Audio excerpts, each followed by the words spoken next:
Good evening, viewers. I'm Kristian Dwyer. It's a pleasure to have you with us. We begin this program tonight discussing the story that has gripped and split the state. Just this week, criminal lawyer Lloyd Rayney was acquitted and found not guilty of willful murder of his wife Corinne, bringing the 5-year saga to an end. It's been a case that's been there or thereabouts in the court system for the best part of 5 years. Rayney was obviously relieved with the result, a positive one considering the setbacks. Some of these setbacks included the claim from the police themselves that Rayney was the only suspect in the murder case. The Premier, whilst touring the Perth Arena this week, also gave his 2 cents on the issue, backing how the police force handled the case. And this was a high-profile, difficult case in many respects because of the amount of public attention and interest in it. Having trial by judge was the right decision, and a very eminent judge has sifted through the evidence and made his call. And I think we should just simply respect that. Did the police fail in their role in prosecution? I'm not really competent to comment on that, but obviously there will be some review. And I've got to say that doesn't reflect on Mr Rayney. That is just simply the police going about their job in investigation and charging. Is it a relief that it finished in 3 months and it didn't sorry, drag I didn't on? hear the beginning of that. Is it a relief that it finished in 3 months and it didn't drag on for 6 it was laid down for, considering how... However, when quizzed on whether or not Mr Rayney should have been trialled at all, the Premier was a little bit cagey. Yeah, I mean, it was a very expensive trial given the circumstances, but yes, I think 3 months was a good time, and obviously the judge dealt with it in a very effective way, and the Attorney General will also look at that. Should this have even gone to trial? Oh, look, I don't think that's appropriate. I mean, evidence was collected, charges were laid, it went to trial, and Mr Rayney has been acquitted. Cagey or not, the state government could face costly defamation proceedings, especially as all hopes of a QC for Mr Rayney have now been dashed with these claims. We'll have more news as we hear it. We now turn our attention to a story that will tickle your fancy, or perhaps just your top lip. Unless you've been living under a rock for the last 8 years, you are bound to be aware of the charity supporting men's health, Movember, or the Movember Foundation. Having raised over $174 million for charity worldwide since 2004, the foundation is expecting a record month in their fight against men's health and depression. Our Mo bro Patryk Lazarz has more. Movember has quickly taken over as a charity of choice for many Australians, but too few know its true meaning. In 2004, the Movember Foundation was formed in Australia, after a group earlier that year in South Australia started a movement to grow moustaches to support the RSPCA.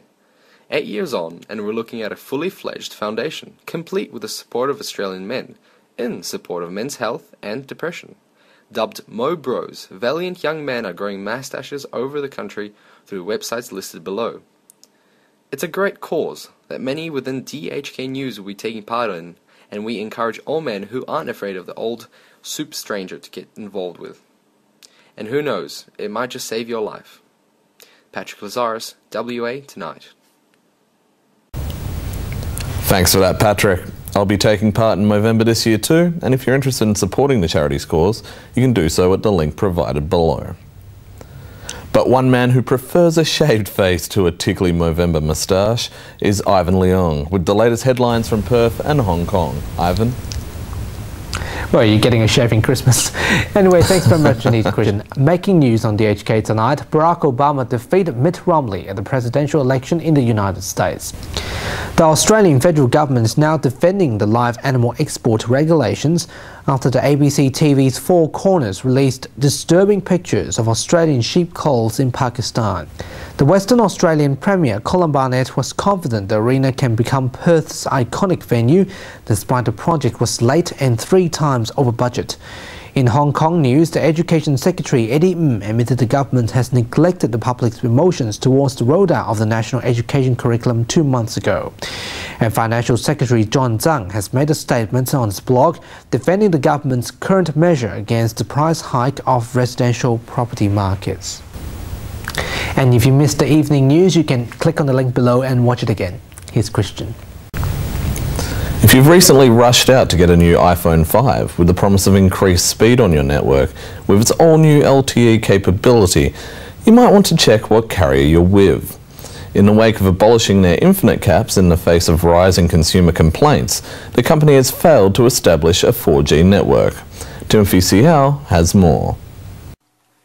It's been dubbed the long phone, that is the iPhone 5, the new flagship mobile phone from Apple. With new features such as a bigger screen, a 8-megapixel camera, and of course the new 4G speed, it's worthy of an upgrade. That is unless you're a Vodafone customer, as the once mighty carrier now fails to carry its own 4G LTE network. That means no big ADSL 2+ speeds in the metro area, as well as quicker video calls and internet. But do not despair if you're a Vodafone customer, as the telco is currently rolling out new infrastructure with Optus over 200 sites set for an upgrade in the next year. But where does this leave the one fledgling company? How does this make them any more different than Virgin or Boost, who piggyback off the Singaporean-based Optus? Well, it's the existing infrastructure that they have in place. Whilst they expanded their infrastructure needs and coverage to 94% with the acquisition of 3 Mobile, the company has concentrated more on the merger of existing customers. This has been the company's downfall, but has left them with a strong team to perhaps weather this cold front. Timothy Seow, WA Tonight. Thank you, Timothy. Unfortunately, that's all we have time for tonight. For all the latest Hong Kong and Perth news, don't forget to check out our Facebook page or leave a comment if you want to see a current affairs story. On behalf of myself and the GHK News team, I'm Kristian Dwyer. Good night.